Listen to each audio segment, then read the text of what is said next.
Filant à travers l'espace, la lumière est l'élément le plus rapide de l'univers. Elle fait 7 fois le tour de la Terre en une seconde. Elle nous parvient après avoir traversé de vastes étendues du cosmos dont elle nous révèle l'histoire. Nous pouvons ainsi remonter le temps. La lumière se déplace à la vitesse de 300 000 km par seconde. C'est une barrière infranchissable. Rien n'est plus rapide. Nous n'avons jamais été plus vite que la lumière. Mais est-ce définitif? Les vaisseaux spatiaux ne parviendront-ils pas à être encore plus rapides? Cela vaut-il la peine d'essayer? On ne peut pas abandonner l'idée. Ce serait une vraie défaite. On ne peut ni la toucher ni la sentir. C'est un élément abstrait d'une importance capitale. Elle est le mouvement logé au cœur même de toute existence, le pivot fondamental de l'univers. C'est la vitesse de la lumière.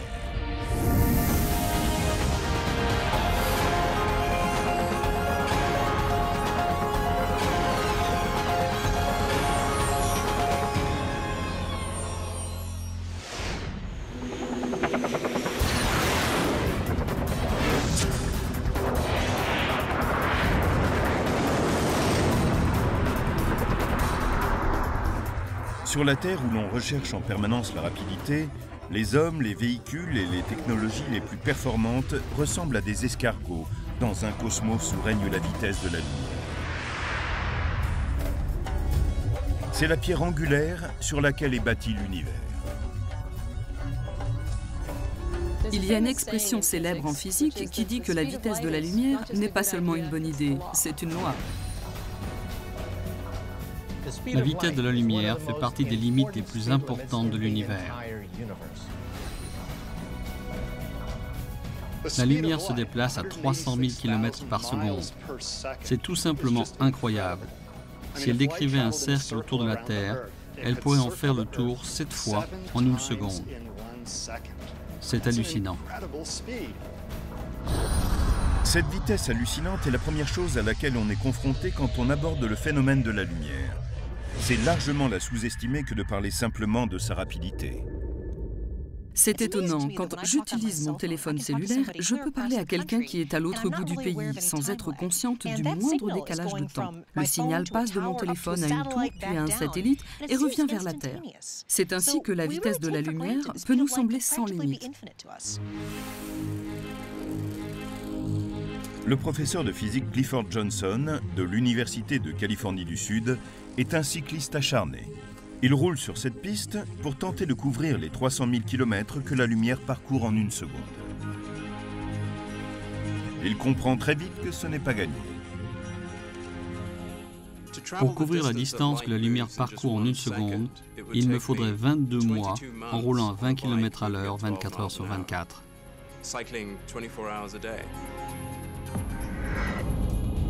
Mais c'est la vitesse de la lumière qui permet à notre monde de fonctionner comme nous y sommes habitués. Un des effets bénéfiques de cette grande rapidité de la lumière, c'est que ce que nous voyons est réellement ce que nous percevons. La vitesse de la lumière rend toute expérience quotidienne virtuellement instantanée. Quand une ampoule s'allume, on le voit immédiatement. Tout ce qui se passe autour de nous est enregistré sur le champ. Et certaines expériences montrent bien que la lumière voyage plus vite que n'importe quoi d'autre, y compris le son. Une conséquence intéressante de la grande vitesse à laquelle se déplace la lumière, c'est qu'on voit un éclair tout de suite, alors qu'on entend le tonnerre un peu plus tard seulement. Mais la vitesse de la lumière a aussi ses limites quand on la replace dans un endroit aussi vaste que l'univers.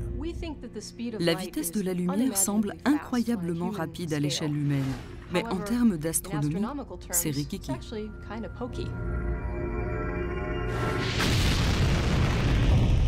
Quand le vaisseau Apollo a été lancé dans l'espace et qu'il filait à la vitesse incroyable de 40 000 km/h, la vitesse de la lumière parut faible quand on voulut parler aux astronautes qui étaient à 410 000 km de là, sur la surface lunaire.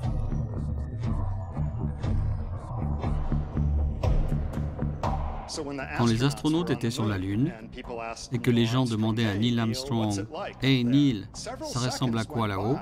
Il s'écoulait quelques secondes entre la question et sa réponse. Neil, ici Houston, test radio, à vous. Bien reçu Houston, j'entends parfaitement. J'entends Houston. Bien reçu Buzz. Et ce n'était pas parce qu'il réfléchissait à sa réponse qu'il y avait ces quelques secondes, mais parce qu'il fallait 1,3 secondes pour que le signal arrive à la vitesse de la lumière jusqu'à Neil Armstrong. Et cela prenait de nouveau 1,3 secondes pour que sa réponse revienne par onde radio. Cela faisait 2 secondes 6 au total, sans même prendre le temps de réfléchir. Ces 1,3 secondes qu'il faut à la lumière pour aller de la Terre à la Lune ne sont rien à côté de la durée nécessaire pour atteindre d'autres corps célestes. Pour aller du Soleil à la Terre, par exemple, la lumière prend plus de 8 minutes. Si le Soleil devait disparaître à l'instant même, s'il s'évanouissait soudain, il faudrait 8 minutes avant que nous en ressentions l'onde de choc et que nous en voyions les effets. La vitesse de la lumière étant limitée, la communication avec un vaisseau spatial très éloigné de la Terre devient un véritable défi. Il faut plus de 45 minutes pour qu'un signal atteigne les sondes martiennes. Plus de 3 heures jusqu'à Saturne et la sonde Cassini. Et plus de 29 heures jusqu'à Voyageur 1, la sonde la plus éloignée de toutes qui s'écarte aujourd'hui du système solaire. Pourtant, ces distances ne sont rien à l'échelle cosmique. Nous pouvons à peu près saisir ce que représentent les 10 milliards de kilomètres qui séparent la sonde Voyageur de la Terre. Mais ensuite, l'étoile la plus proche est une naine rouge appelée Proxima du Centaure qui se trouve à près de 40 millions de kilomètres. 40 plus 12 zéros. On me pose souvent la question suivante. En tant qu'astronome, comment appréhendez-vous ces énormes distances, ces nombres immenses? Et je réponds que je n'y arrive pas. Le cerveau humain est impuissant à envisager des chiffres de cette grandeur. J'ai essayé d'écrire le nombre de zéros qu'il faut pour écrire la distance en kilomètres de la Terre à la première galaxie pour voir à quel point ce chiffre était long. En tant qu'astronome, nous devrions passer toute la journée à écrire des zéros si nous n'avions pas fixé une unité plus pratique, l'année-lumière. Elle équivaut à peu près à 9600 milliards de kilomètres. C'est la distance que parcourt la lumière en une année. Utiliser l'expression année-lumière pour marquer des distances ouvre une autre perspective sur la vitesse de la lumière. Sirius, l'étoile la plus lumineuse, est à 8,6 années-lumière de la Terre. Ce qui veut dire que nous ne la voyons pas telle qu'elle est aujourd'hui, mais comme elle était il y a 8,6 ans.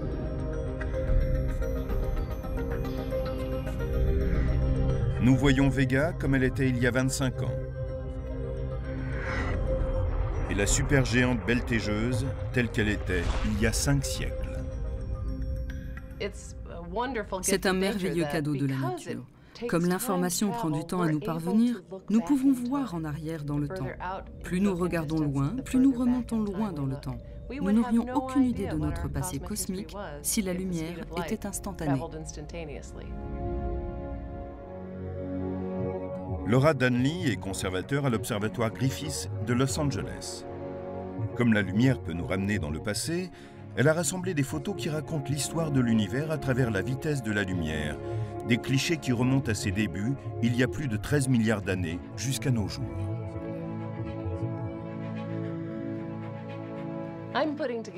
Je rassemble un album qui retrace l'histoire de notre famille de galaxies.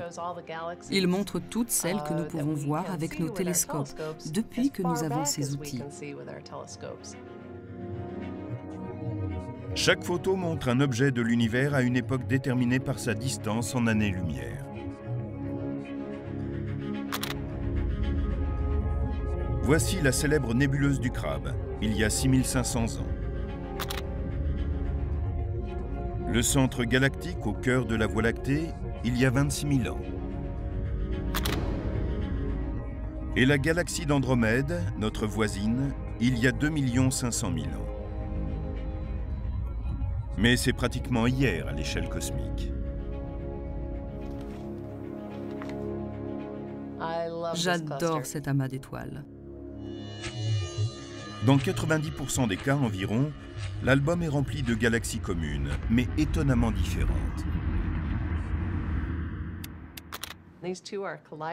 Ces deux-là sont entrés en collision. Comme vous le voyez, l'une semble carrément traverser l'autre. Les galaxies évoluent et entrent en interaction de manière souvent dramatique. Celle-ci doit être à environ 500 millions d'années-lumière de la Terre. Tandis que Laura Denley place chaque image dans cet album, d'autres photos commencent à apparaître. Des galaxies adultes ont évolué, donnant naissance à des objets très variés au cours des 12 milliards d'années précédentes. Mais certaines photos d'enfance du cosmos montrent aussi des galaxies alors que l'univers n'en était qu'à ses premiers pas. Ces galaxies sont très intéressantes. Elles se situent à 11 milliards d'années-lumière de la Terre.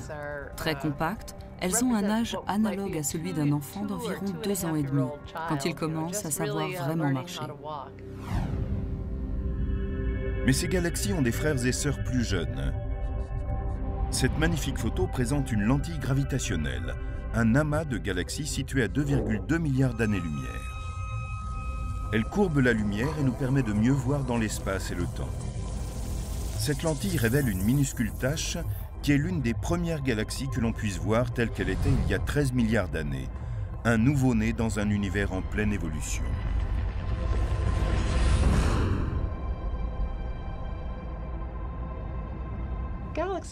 Au tout début, les galaxies n'avaient pas vraiment de forme distincte. C'étaient des sortes de grosses gouttes, sans beaucoup de structure. Au début, l'univers était un peu comme une goutte d'eau. Ce que nous voyons de cette époque, ce sont les premiers instants de son histoire qui ne nous parviennent qu'aujourd'hui, 13,7 milliards d'années après leur naissance. Nous voyons aussi les dernières lueurs venues du Big Bang.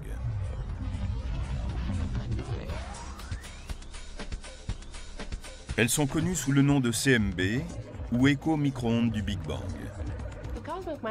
Le CMB est le phénomène le plus éloigné que nous puissions observer, un peu comme la photo d'un enfant pendant l'accouchement. La photo du ciel dévoile une lueur uniforme, c'est-à-dire l'univers tel qu'il était juste après sa naissance.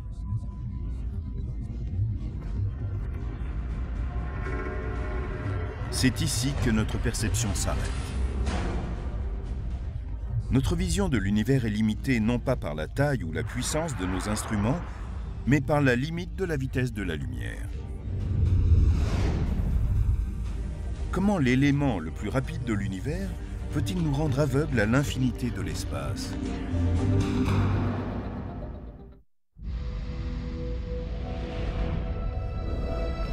Sachant que la vitesse de la lumière est de 9600 milliards de kilomètres par an, nous avons cette unité, l'année-lumière, qui nous permet de parler de façon plus pratique des distances considérables que l'on rencontre dans l'univers.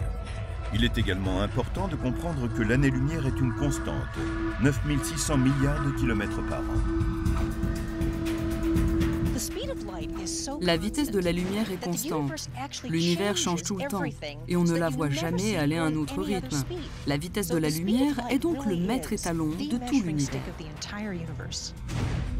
En fait, la vitesse constante de la lumière est un outil formidable pour mesurer la distance dans l'espace infini. Cet outil est appelé le décalage vers le rouge. Le phénomène se produit quand la lumière se déplace à une vitesse fixe entre les galaxies. Quand l'espace entre celles-ci s'allonge, la lumière qui se déplace entre elles s'étire et devient rouge.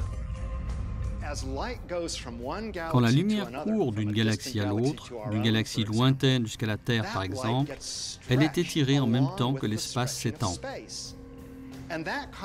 Et par là même, une longueur d'onde courte de couleur bleue devient graduellement une longueur d'onde longue de couleur plus rouge.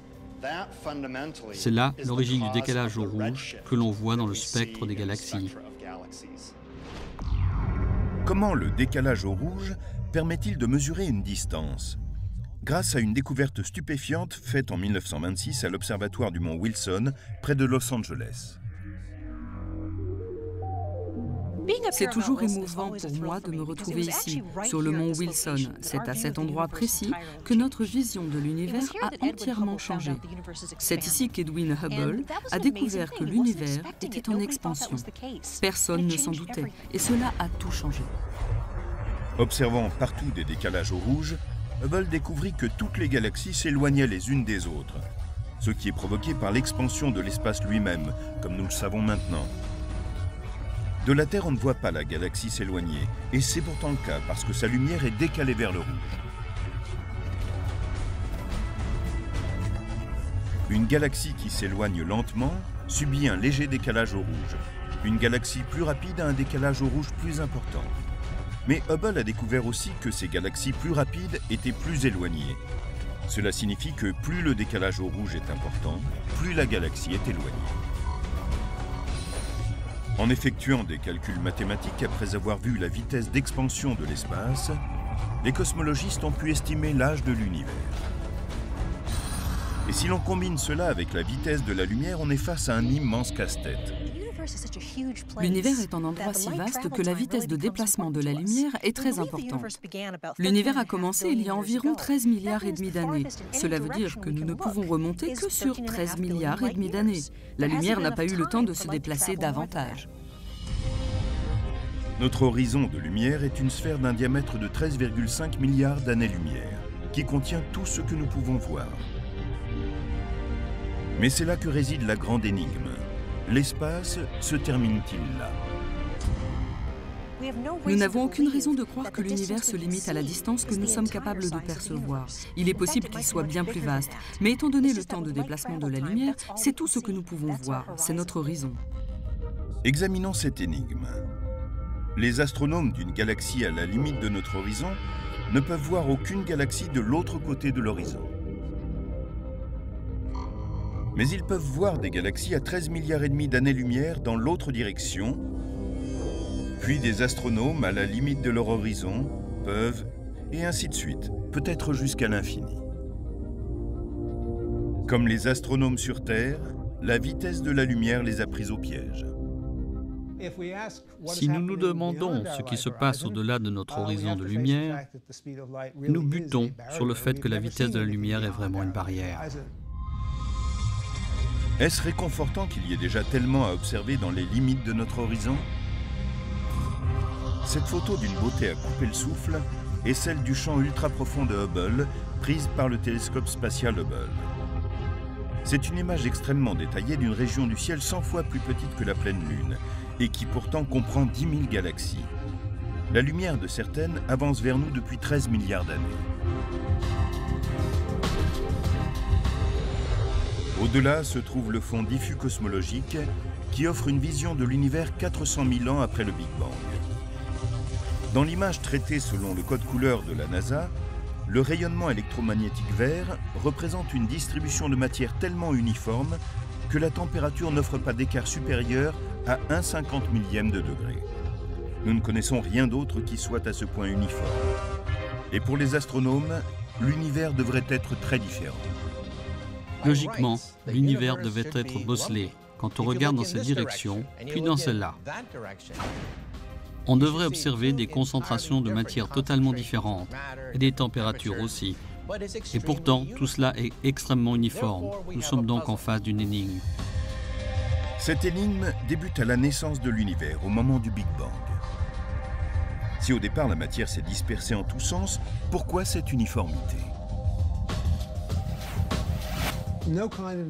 Aucune explosion ne mène à cet état d'uniformité. Imaginons une explosion que nous connaissons, une bombe atomique, un morceau de TNT. Rien d'uniforme dans ces phénomènes. Un éclat est projeté par-ci, un morceau de papier d'un côté, un morceau de fer de l'autre. C'est complètement disparate. Les spécialistes pensent que le fond cosmique ne devrait pas être aussi vert. Nous allons comprendre pourquoi dans un magasin de peinture tout à fait banal. Imaginons un univers constitué de différentes couleurs de peinture. Dans cet univers imaginaire, nous avons un pot de peinture jaune et un autre de peinture bleue. Au moment du Big Bang, les deux pots de peinture commencent à s'éloigner l'un de l'autre. Et du coup, un côté devrait être jaune et l'autre bleu. Mais comme nous le savons, le cosmos semble vert. Les deux couleurs que nous venons de voir représentent les différentes particules d'un univers infini. Pour obtenir un vert uniforme, comme dans le fond cosmique, elles doivent se toucher. Mais les spécialistes, après avoir calculé la vitesse du Big Bang, on conclut que la matière avait été projetée à une vitesse plus rapide que celle de la lumière. Cela signifie que le bleu et le jaune étaient trop éloignés, même au moment de la création, pour pouvoir se mélanger. Il est très étrange de voir un univers aussi uniformément vert. Ce serait comme si on prenait le pot de peinture jaune, qu'on le renversait et qu'il soit vert. Puis on prendrait le pot de peinture bleue, on le renverserait et lui aussi serait vert. C'est impossible. Ce problème peut être résolu par une théorie sur laquelle j'ai travaillé et que l'on appelle inflation. Cela correspond à une distorsion du Big Bang. L'inflation est une version aujourd'hui largement admise, selon laquelle le Big Bang serait indépendant des limites imposées par la vitesse de la lumière. Il est possible aussi que notre univers de peinture se soit expansé seulement jusqu'à ce point, dans un premier temps. Les deux pots de peinture ont assez de temps pour se mélanger et devenir uniformément verts, avant que ne survienne une période soudaine d'expansion plus rapide que la lumière. Et celle-ci aurait répandu de la peinture verte dans tout l'univers. Si cette théorie est exacte, la période d'inflation correspond vraiment au Big Bang que nous observons. L'autre explosion qui s'est produite n'est qu'un petit Big Bang, qui n'est que le précurseur du vrai Big Bang. Aujourd'hui encore, l'univers est dans une phase d'expansion très rapide. Les galaxies s'éloignent les unes des autres à un rythme tel qu'elles semblent dépasser la vitesse de la lumière. L'expansion de l'espace plus rapide que la lumière pose maintenant une autre limite à ce que nous observons de la Terre, car les galaxies continuent à filer loin de nous. Les galaxies relativement proches, celles que l'on voit facilement, se déplacent assez vite, et les plus éloignées se déplacent encore plus vite. Mais celles qui sont vraiment loin se déplacent plus vite que la lumière. Et puis, il y a des galaxies que l'on ne verra jamais, car elles sont tellement éloignées que leur lumière ne nous atteint jamais, puisque l'espace s'étend plus vite que la vitesse de la lumière. L'espace est l'exception à la règle. Il peut s'étendre plus vite que la lumière. Mais à l'intérieur, tout reste relié, selon les lois d'Albert Einstein et sa théorie de la relativité. Albert Einstein est comme le flic du coin. Vous ne pouvez pas franchir la barrière de la lumière. Nous autres physiciens, nous pouvons accélérer les particules jusqu'à 99,99% de la vitesse de la lumière, mais nous ne l'avons jamais dépassée. Nous n'avons pas besoin de briser cette limite pour expérimenter les capacités étranges de la vitesse de la lumière. Si l'univers se courbe et s'étire autour d'elle, que se passe-t-il quand nous accélérons et commençons à nous en rapprocher?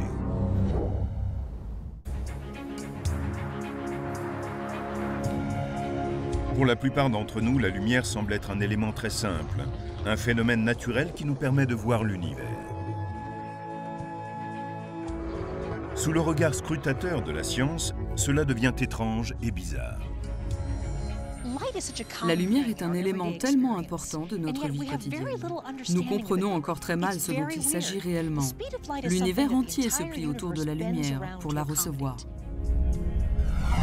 Nous pouvons commencer à comprendre pourquoi l'univers se plie autour de la vitesse de la lumière en rejoignant le physicien Clifford Johnson sur sa piste cyclable.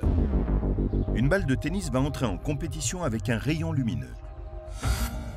Si je jette un objet quelconque comme une balle de tennis, quelque chose que je peux lancer à une vitesse donnée, celui-ci va parcourir une certaine distance. Voici le trajet de la balle de tennis quand Johnson la lance tout en restant immobile. Elle se pose à la moitié de la piste. Il va la lancer de nouveau, mais cette fois d'un vélo en mouvement. Et le résultat ne sera pas le même. Je lance la balle de tennis à la même vitesse tout en roulant. La vitesse de la balle de tennis s'ajoute à celle du vélo et du coup, elle va aller plus loin. Comparons les deux lancers. La différence est claire. La balle va plus vite quand elle est lancée du vélo en mouvement. Tout prend son sens. Maintenant, servons-nous de la lumière pour le même test. Nous allumerons le feu avant du vélo au lieu de lancer la balle. Si je reste immobile et que j'allume le feu avant de mon vélo, son rayon lumineux va se déplacer à la vitesse de la lumière, à aucune autre vitesse que celle de la lumière.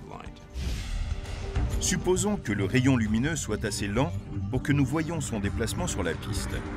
Nous marquons sa position un court moment plus tard, puis Johnson allume le feu avant alors qu'il est en pleine vitesse de course. Il se produit quelque chose d'inattendu. La lumière parcourt la même distance que dans le premier cas. Contrairement à la balle de tennis, la vitesse du vélo ne s'ajoute pas à celle de la lumière. La vitesse de la lumière demeure immuable. Les deux rayons lumineux parcourent la même distance parce que la vitesse de la lumière est constante et ne dépend pas du mouvement de sa source. C'est peut-être contraire à ce que nous attendions, mais c'est un fait. Dans l'univers, tout rayon lumineux se déplace à la même vitesse, dans un espace vide, quelle que soit la vitesse de l'étoile ou de la comète ou de la galaxie qui en est la source. Après cette découverte de savants de la fin du 19e siècle, Albert Einstein effectua des calculs et développa sa théorie de la relativité, qui a pour centre la vitesse constante de la lumière. Comprendre la vitesse de la lumière nous a ouvert une fenêtre sur la nature de l'espace et du temps, tel que nous l'appréhendons aujourd'hui. Nous ne vivons pas dans un monde rigide, où une cloche sonne à intervalles réguliers. Nous vivons dans le monde d'Einstein, qui est flexible, qui s'étire, un monde où tout est relatif, l'espace et le temps. Au quotidien, l'univers ne nous semble pas en train de s'étirer parce que par rapport à la vitesse de la lumière, nous nous déplaçons très lentement. Mais quand nous accélérons, les choses commencent à changer. Quand on se rapproche de la vitesse de la lumière, toutes sortes de distorsions étranges et magnifiques se produisent. Nous disons que l'univers se tord en quelque sorte, si bien que la vitesse de la lumière est toujours constante. Mais il est étonnant de voir à quel point c'est vrai.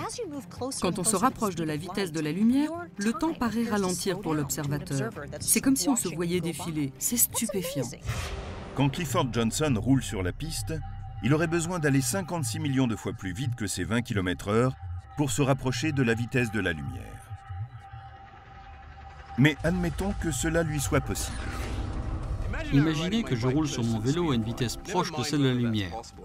Imaginons juste que cela soit possible. Un monde tourne lentement par rapport au cadreur qui me filme.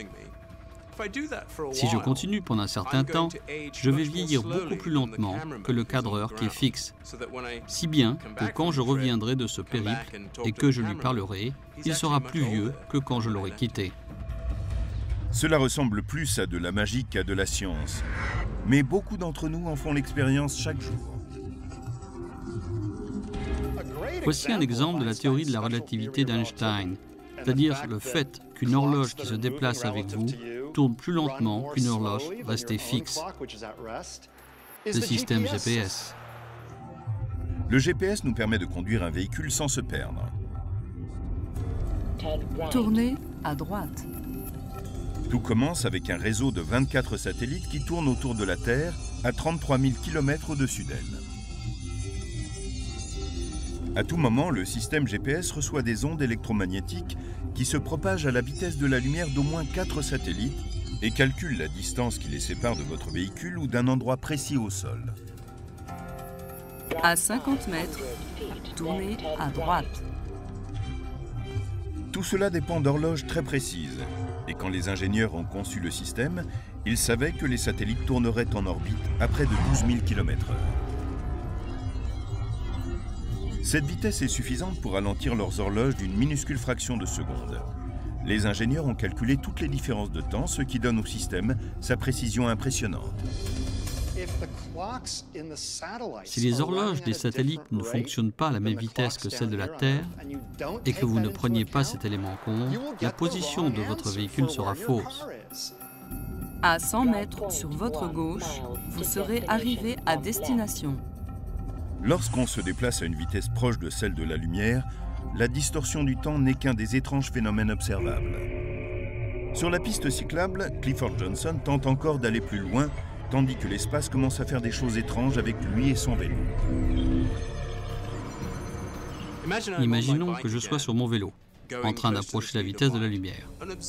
Un observateur verrait par exemple que la longueur de mon vélo, dans la même direction que mon mouvement, est en train de diminuer. En fait, le vélo devient plus court. C'est ce qu'on appelle la contraction des longueurs.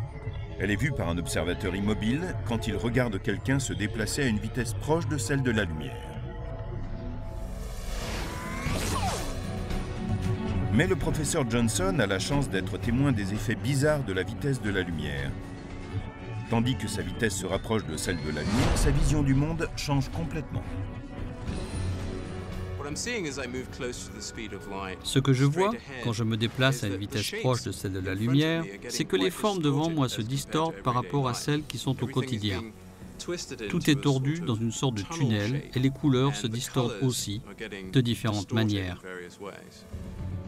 Le changement de couleur vient de l'effet Doppler, et les déformations viennent d'un phénomène connu sous le nom d'aberration. Cette distorsion est quelque chose de similaire à ce que vous verriez si vous étiez en train de conduire sous une pluie diluvienne. Immobile, vous ne verriez que la pluie tombant tout droit si vous regardiez dehors par la fenêtre, alors que si vous vous déplaciez dans la tempête, vous verriez la pluie apparaître inclinée vers vous à la suite de votre mouvement.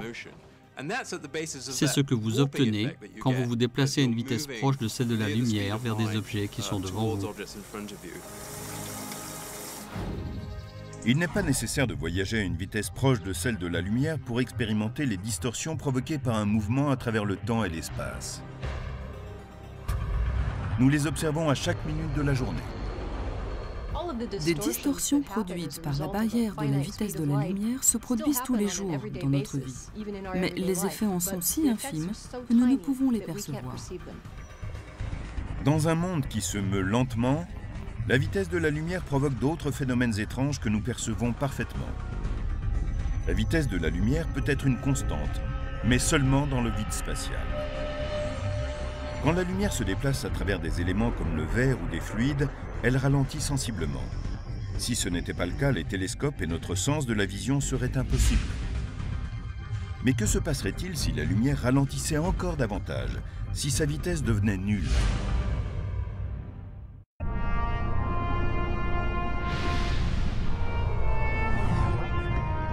La lumière se déplace à 300 000 km/s. C'est une constante universelle, mais qui comprend un bémol. Cela n'est valable que dans le vide spatial. La lumière change de vitesse selon le milieu où elle se déplace. Par exemple, elle est plus lente à travers l'eau. C'est pour cette raison que l'on peut observer sa réfraction, sa déviation et ses ondes quand on est sous l'eau. La vie telle que nous la connaissons serait très différente si la lumière ne se propageait pas à des vitesses différentes selon les matériaux. Par exemple, nous ne pourrions pas voir car nos yeux ne fonctionneraient pas de la même manière. Dans un univers où la lumière se déplacerait à la même vitesse, quel que soit le matériau traversé, nous saurions peu de choses sur le monde qui nous entoure. Nous ne verrions que de vagues taches obscures ou lumineuses. En effet, nos yeux contiennent des lentilles qui font le point sur les images qui s'offrent à nous et les projettent sur nos rétines, tout comme les lentilles prothétiques qui ralentissent la lumière lorsqu'elles les traversent. Mais pourquoi ? Parce que la lumière est absorbée par les atomes du verre et renvoyée ensuite. Il y a donc un laps de temps intermédiaire. La lumière frappe un atome qui vibre et la renvoie. Il y a donc un facteur de délai. C'est ce facteur qui provoque aussi la courbure de la lumière lorsqu'elle frappe le verre en forme de lentille. Elle peut ainsi être concentrée, collectée et magnifiée. Pour les astronomes qui étudient l'univers, rien n'est plus important. Heureusement que la lumière ralentit en traversant le verre, car c'est grâce à cela que nous avons des télescopes. S'ils sont là, c'est parce que comme la lumière décrit une courbure en traversant le verre, nous pouvons concentrer de grandes quantités de lumière en un seul point. Et c'est cela qui nous permet de voir les merveilles de l'univers. À travers les lentilles et les télescopes, la lumière se déplace à une vitesse d'environ 200 000 km/s. Cela correspond aux 2/3 de sa vitesse dans le vide spatial. Mais certains spécialistes cherchent à utiliser la lumière à des vitesses encore plus faibles.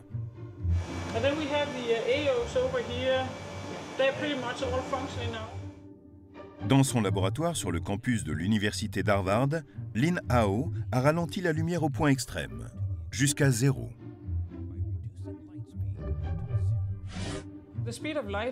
Bien sûr, la lumière est incroyablement rapide.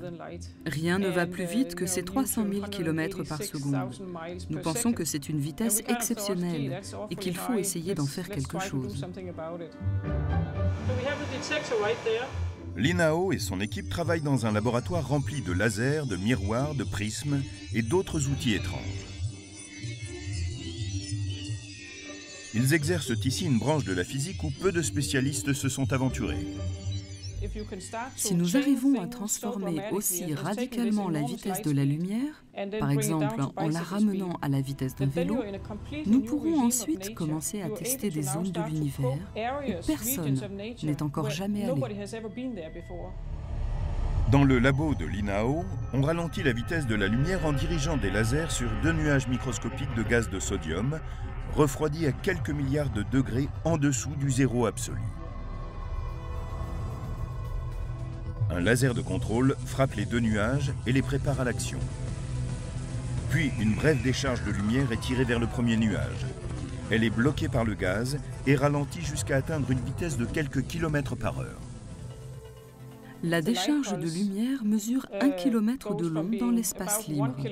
Elle se comprime comme un accordéon en entrant dans le nuage d'atomes et finit par mesurer seulement 0,02 mm. C'est moins que la moitié de l'épaisseur d'un cheveu. C'est tellement petit qu'elle va finir par se fondre totalement dans le nuage. Lin Hao dit que l'empreinte atomique de la lumière dans le nuage de sodium est une copie parfaite, noyée dans les atomes, de l'impulsion originelle de lumière. Elle peut ensuite être arrêtée dans l'espace libre entre 2 nuages avant de repartir. Quand elle entre dans le second nuage, un autre tir du laser de contrôle la redéploie à sa taille, forme et vitesse originale de 300 000 km par seconde. Cette manipulation est comparable à la téléportation de la science-fiction, capable d'envoyer individus et objets dans l'espace.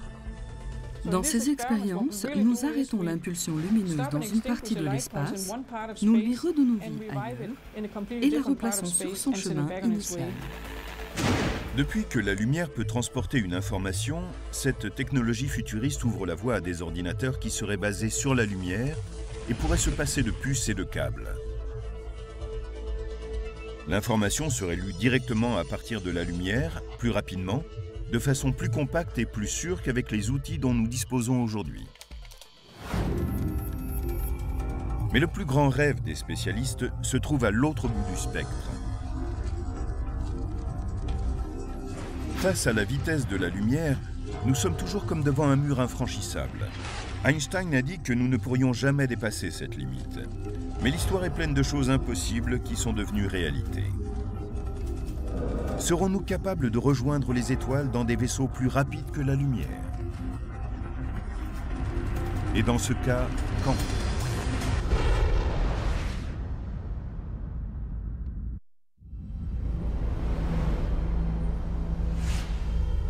En avril 2008, le célèbre physicien Stephen Hawking a demandé que l'humanité ait pour but à long terme de coloniser l'espace et de faire un voyage interstellaire. Se déployer dans l'espace changera complètement l'avenir de l'humanité et sera peut-être déterminant pour assurer notre survie. Les étoiles sont tellement éloignées que notre seule chance de pouvoir accomplir un voyage est d'aller plus vite que la lumière. Mais il y a un obstacle.